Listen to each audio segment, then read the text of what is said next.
Halo semuanya, perkenalkan aku Azahra Evril dari kelas 3C dengan digit NPM 24106312500044. Kita bertemu lagi nih teman-teman pada video tugas praktikum mata kuliah Sistem Informasi Akuntansi dan Keuangan. Nah, di video kali ini kita akan membahas tentang investasi. Kalian udah sering dengar nggak sih? Mungkin kalian nggak akan asing ya dengan kata investasi ini. Jadi, konsep dasar investasi itu sebenarnya kita tuh nempatin uang supaya nilai mereka tuh bertumbuh. Nah, tapi semakin tinggi peluang buat kita dapatkan keuntungan dari investasi ini, makin gede juga resikonya. Makanya, investasi ini nggak cuma bikin kita apa ya, bikin kita untung atau bikin kita terus nambahin duit, tapi investasi ini juga berpeluang bikin kita rugi loh teman-teman. Misalnya, contoh kasus kecilnya, kalau misalnya kita investasi ke suatu perusahaan, tapi proses bisnis perusahaan itu menjadi turun. Nah, uang kita yang kita investasiin itu juga bisa juga turun nih. Kita bisa mengalami kerugian dan itu nggak ada pertanggungjawaban siapa-siapa. Jadi ya pure kita rugi aja. Nah, pada kesempatan kali ini aku akan membahas dua tipikal investasi yang sangat apa ya, minim resiko. Mungkin bisa dibilang sangat minim resiko dan cocok banget untuk pemula. Kalian bisa tebak nggak itu apa? Betul banget teman-teman, yaitu emas digital dan juga reksadana. Kenapa aku pilih dua ini dan aku bisa bilang kalau mereka ini yang paling minim risiko? Yang kalian tahu sendiri kalau emas itu merupakan salah satu nilai mata uang dan nilai mata uang, nilai kekayaan, nilai uang yang apa ya? Yang tetap, yang stabil di seluruh dunia. Makanya aku bilang kalau kita beli emas atau itu merupakan suatu investasi. Nah, kalian pasti kepo kan gimana sih cara kerjanya dan yang lainnya? Mari kita bahas di apa namanya? Section selanjutnya supaya lebih. Nah, yang pertama kita bahas itu adalah emas digital atau e-gold. Nah, kenapa sih investasi e-gold ini bisa dibilang sebagai investasi paling minim resiko dan juga paling stabil? Yang kita tahu sendiri, emas itu merupakan hard money kan. Hard money itu kan minim banget ya terjadi inflasi. Makanya bahkan ada orang bilang kalau menjaga harta kekayaan itu lewat emas. Nah, makanya di sini ada investasi e-gold. Nah, sistem investasi e-gold ini kita tuh nggak megang emasnya secara fisik, tapi emas ini bakal dipegang oleh platform penyelenggaranya. Tenang kok, ini tuh bakal diawasi oleh pemerintahan juga, yaitu Bapti. Nah, salah satu situs buat kita berinvestasi e-gold itu merupakan apa ya? Ada di Indonesia itu yaitu di situs Pegadaian, situs resmi dari pemerintah. Sebentar, aku akan share link, share screen bagaimana situs Pegadaian tersebut.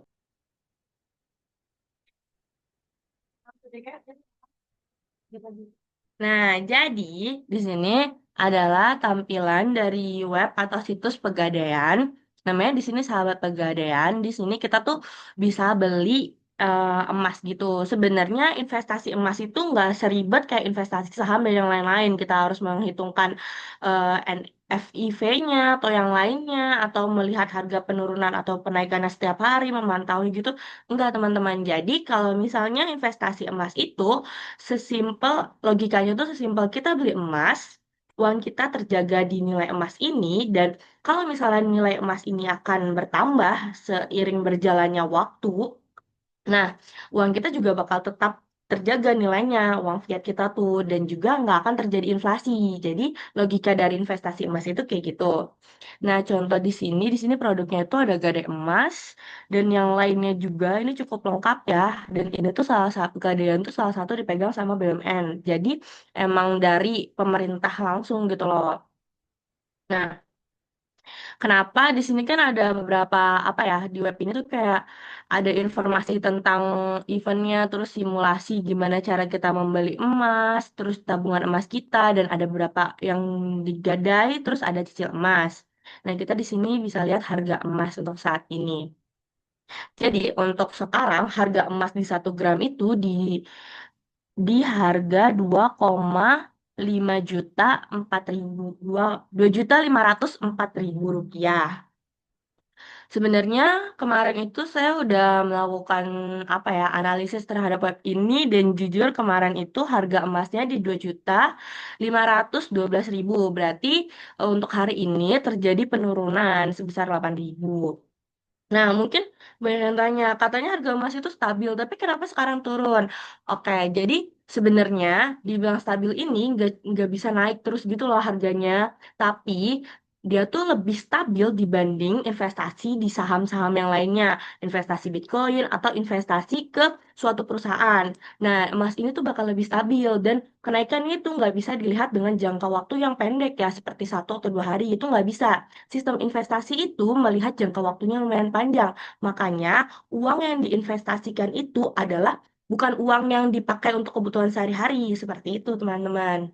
Nah, syarat dari investasi juga kita tuh harus sabar ya, karena yaitu dari konsep investasi itu tergantung waktunya. Dan di sini harga beli emas itu di 0,01 gramnya itu di 24.280, sedangkan di harga jualnya yaitu di 23.430. Kenapa sih? Kan di sini kalian nanya ya, mungkin kayak kok kenapa harga belinya malah lebih tinggi daripada harga emas? Katanya kita bisa untung. Jadi gini, harga emas itu di sekarang harga emas di hari ini itu misalnya 24.000, tapi harga emas di beberapa tahun yang akan datang itu bisa jadi 26.000, tapi harga belinya itu misalnya di 27.000, tapi di harga jualnya di 26.000. Jadi harganya naik, tapi ketika kamu beli emas pasti akan lebih tinggi daripada harga jualnya. Nah, contoh kasus yang paling nyata itu di 2020 itu sekitar harga emas itu per gramnya masih 1,5. Tapi di tahun sekarang 2025 itu harga emas itu rata-rata di 2,5 gram. Nah, makanya emas itu dijadikan bahan investasi jangka panjang yang aman dan stabil. Nah, kita lanjut ke investasi kedua. Yang itu dia tetap aman, tapi kita tuh bisa lebih apa ya, explore banyak tentang investasi. Ada yang bisa tebak nggak itu apa? Ya benar sekali teman-teman, reksadana pasar uang. Nah, jadi yang kedua itu investasi yang cukup stabil yaitu reksadana. Reksadana ini gimana ya? Logiknya gini. Sederhana ini logiknya gini. Jadi, semua uang dari investasi itu bakal dikumpulkan, lalu uang ini bakal diinvestasiin oleh manajer investasi. Nah, manajer investasi ini gak cuma nginvestasiin ke saham atau yang lainnya, tapi bisa juga ke obligasi atau ke pasar uang. Tergantung dari manajer investasi ini mau gimana sih nge-manage uangnya buat diinvestasi. Nah, kita jelasin secara singkat aja ya, obligasi itu gimana dan saham itu gimana. Obligasi itu sistemnya kita kayak minjemin uang ke suatu perusahaan, perusahaan ini bakal ngebalikin uangnya sesuai sesuai dengan waktu yang telah kita sepakati di awal, misalnya 3 bulan. Nah, tiap bulan ini perusahaan ini bakal ngasih kita bunga berapa persen kepada kita, lalu di akhir kesepakatan di akhir 3 bulan itu uang itu bakal ngembaliin uang yang telah dipinjamkan ke kita atau uang yang telah kita investasikan seperti itu.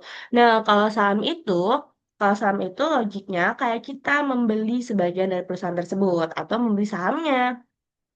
Jadi, kalau perusahaan itu mengalami kerugian, kita pun akan rugi. Uang kita bakal habis atau berkurang. Nah, kalau misalnya perusahaan itu mengalami kemajuan dalam alur proses bisnisnya, kita pasti akan untung dari keuntungan si perusahaan tersebut. Makanya penting banget nih buat kita yang ingin memulai investasi di saham suatu perusahaan, kita tuh harus kenali dulu nih alur bisnis dari suatu perusahaan tersebut, gimana sih tata mereka manajemen keuangannya, manajemen tentang SDM-nya, manajemen tentang alur kerja dari perusahaan tersebut, ada kesempatan nggak perusahaan itu buat maju di kesempatan yang akan datang. Nah, seperti itu. Nah, kita bisa lihat sendiri ya, ini adalah salah satu situs bibit reksadana uang. Di sini ada beberapa pilihan seperti jenisnya ada obligasi, pasar uang, saham, dan yang lainnya. Di sini ada beberapa waktunya yaitu 1 hari, 1 minggu, dan yang paling lama itu sampai di 10 tahun. Nah, NAV sendiri merupakan salah satu nilai dari per lot yang kita beli. Misalnya, NAV yang pertama kali kita beli itu seharga 1.250. Setelah kita investasikan di reksadana, mungkin NAV ini bakal naik pelan-pelan. Bisa juga turun sih teman-teman. Kan namanya di bidang investasi ya, nggak semuanya itu akan naik atau nggak semuanya itu sesuai dengan apa ya, keuntungan. Kita tuh harus pandai-pandai buat ngasih tahu, nyari tahu nih, kayak apa sih yang kita investasikan gitu loh.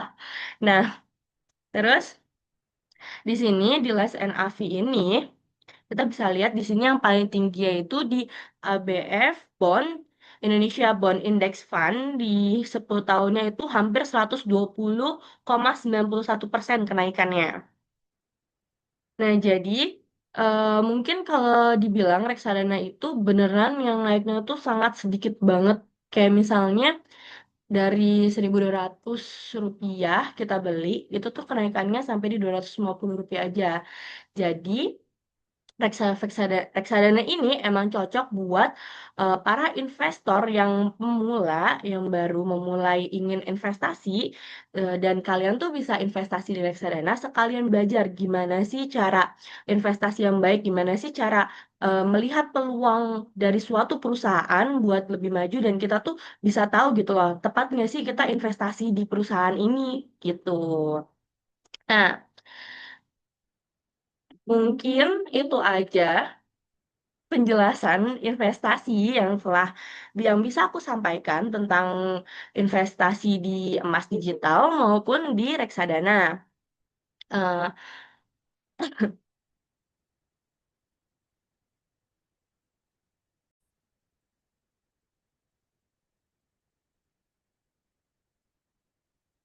nah, mungkin kesimpulan dari video ini kita bisa memulai investasi dari yang termudah dulu, seperti e-gold dan reksadana tadi. Nah, kalian itu bisa pilih dari kedua itu tergantung tujuan dan profil resikonya.